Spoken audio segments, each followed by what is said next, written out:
you know about the Fyre Festival? Well, here's what I know about the two. I watched the Netflix version because Netflix is on my iPad. Yeah.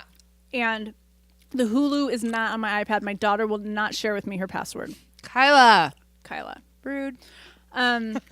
What I know is the one on Netflix is good. A lot of people are watching it. A lot of people are talking about it. Yeah.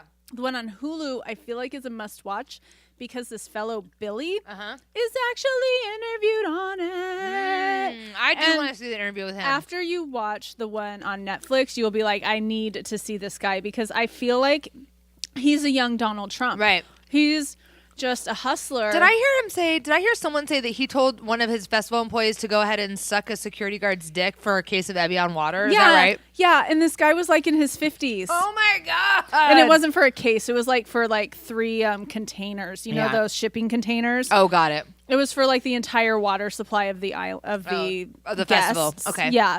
Because it got held up in customs and they weren't gonna release it unless they paid $175,000. So it was like, you're a good gay guy, which is so fucked up. Whoa. Take one for the team.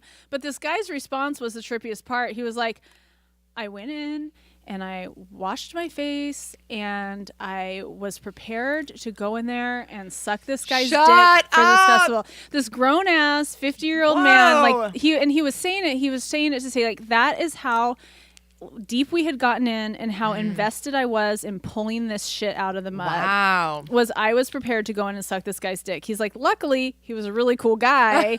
And he was just like, hey, take this water and make sure we're the first that are paid. Wow. Yes, but I do. So there have been just some moving documentaries, Surviving R. Kelly being one. Yeah. This Fyre Festival being two because, well, okay. Ja Rule. Oh my God, I heard a great Ja Rule quote from that. I haven't seen it, but I feel like I know some of the highlights. What is the Ja Rule quote? That some phone call ends with him being like, "Well, at least nobody died." That is like. He was so after all this shit went down, he's like, "Well, what?" Because their whole thing was whenever employees would come to them with like legitimate concerns that had to be addressed, logistics, the response would be, we're not here to be problem focused, we're here to be solution focused. So these were like the buzzword bingo people. And this is like one of my serious pet peeves is when people have all the pretty words and nothing to back it up, none of the substance. But damn, do they have those words down, and damn, do they play buzzword bingo. And did they have the look and the buzzwords? Yeah, they did. And so they put on this whole show with it, and just a little bit of fraud sprinkled in. But so that was the atmosphere, that it was just like, oh, you're being negative, we're only about solutions, yada yada. And what was I getting at with that? Ja Rule. So all the shit goes to hell. Yeah. It was a flaming, like they had to like leave the island under the cover of night because all the people who lived on the island, like they were helping them build this. Right. And they didn't get paid. And so they were like coming for them. Yes, I do remember when this happened. It was wild. Yeah, so they had to leave under the cover of night, and it was just like the biggest failure you could possibly have.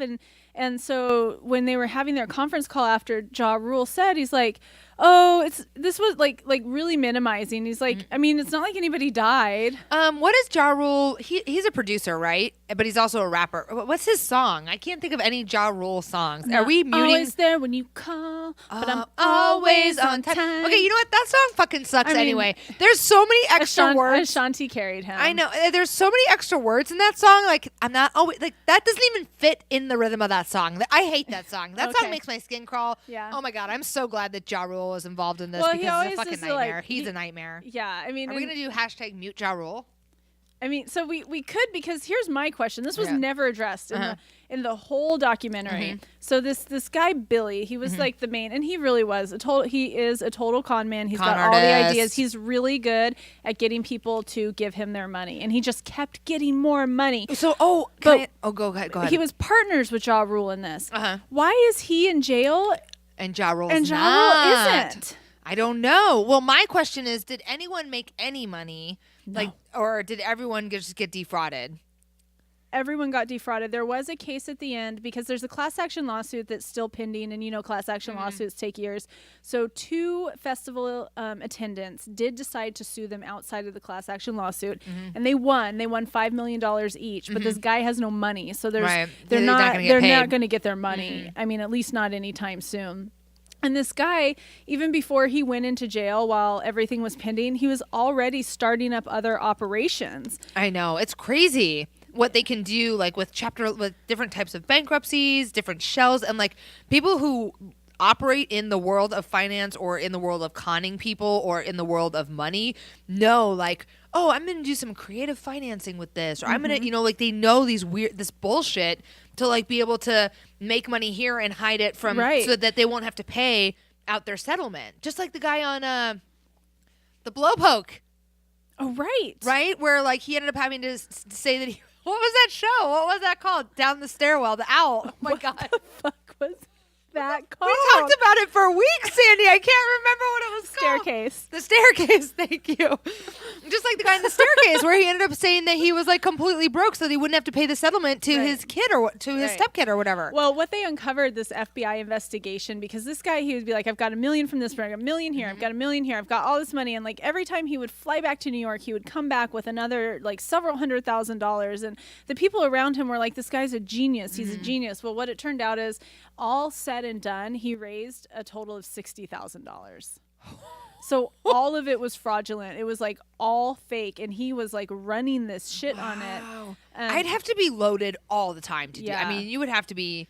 And I mean, the scope of the failure of this, the scope of the job, the documentary did a really good job describing how the logistics were just impossible. Yeah. The island had no infrastructure. He said he bought Pablo Escobar's island. He never bought it, and he was not supposed to use the name Pablo Escobar. Yeah. So they put out their first ad, and it said on Pablo Escobar's island. Yeah. And so the island got pulled, and now they don't even have an island. Oh, geez. And so then they had to do a change of venue 6 weeks before the festival. Holy cows. And I mean, madness ensues, and this is why it's fun. It's just like. Well, it's, one of the things I like that you mentioned is about the impact on the people who actually live there. Because it's like, okay, I don't have a lot of sympathy for a bunch of rich kids that chartered planes to go party on Pablo Escobar's island, right? I mean, sorry. And there were like really funny tweets that came out of it. Like really, actually, truly funny. Oh my tweets. God, the sandwich one where it's like. Well, they had like, millennials running for their lives. And, I mean, it was like, oh my God, there's no Wi-Fi. So there's some entertaining stuff, but like the true hardship and the true consequence of this was suffered by the people who actually live and work in that particular The woman spot. who owned the restaurant, she actually employed like an additional 12 people to service the workers, to feed the workers. Yeah. And at the end of the day, she had to pay them all out of her savings. Oh. Yeah. I mean, it's like there's some like really tragic stories about the people who lived on the island, and never have they gotten paid. God. I'd be pissed. Yeah. I'd be pissed. You'd be pissed. I'd be pissed too. That's the worst. Like that guy sounds like the worst. I don't work for free. God, no. Oh, no, we don't work for free. Mm-mm. No. I'm too old. I'm really bummed that I didn't get to watch it because I wanted to see it. But this